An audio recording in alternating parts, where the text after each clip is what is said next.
Well, the G20 group of nations has just been meeting in Toronto to try to lock in a safer global economic environment in the wake of the near collapse of the international financial system.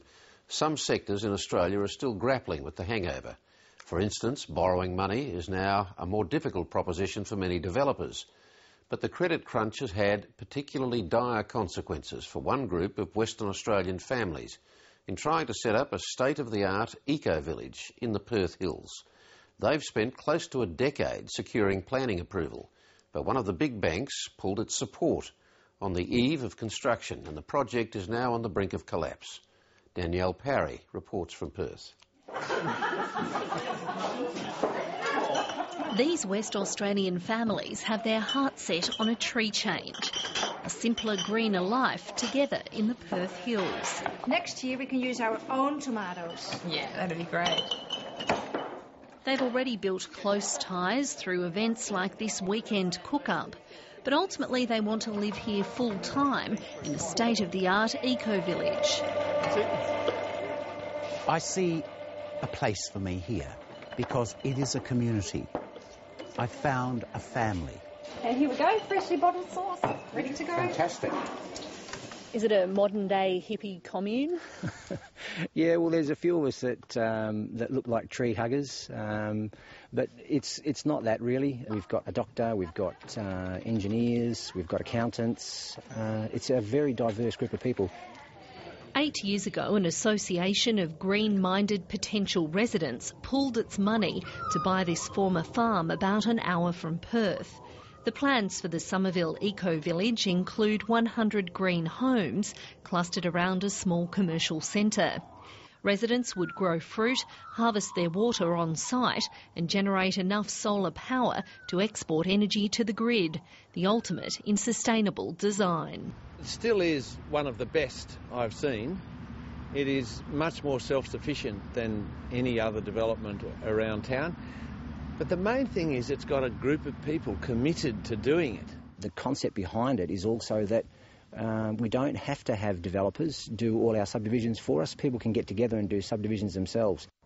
After years of bureaucratic wrangling, the project finally got planning approval in 2008, and St George Bank released seed funding to prepare for construction. But the timing couldn't have been worse, with the global financial crisis just around the corner. The bank eventually called in the loan and explained in a statement to the 7:30 report that following a change in market conditions, the revaluation showed a decline in the value of the property. This, along with the delays in the project and slow rate of sales, unfortunately put the borrower in the position of being in breach of their loan agreement. Unless we can find alternative finance to help us build this subdivision, we're looking for about $8 million to do the infrastructure works, this project will fail. A green investment company with connections to Somerville also went bankrupt. GreenEdge shared some common staff like Dominic Carlino and had been contracted to do some of the preliminary work on the eco-village. Ultimately, it couldn't pay some of its creditors. It's not something that sits easy with me. Unfortunately, there's not really much I can do about that. The GFC took its toll. Professor Peter Newman from Curtin University's Sustainability Policy Institute has been involved with the Somerville project for years and says banks need to be more flexible. Is it a clash of ideologies then? Yes, I think it's clearly an accountant's view of the world which can only look back rather than looking forward. If banks aren't going to get behind it now, they're going to miss not only a chance to help save the world, but an opportunity for economic growth that they're just not seeing. Somerville lodged a complaint with the Financial Ombudsman, disputing the bank's land valuation and alleging it wasn't given fair warning the loan was being cancelled. The move temporarily stopped St George from selling the land, but the Ombudsman's office has just ruled in favour of the bank. Somerville is planning to contest the finding, but time is running out to find a new backer.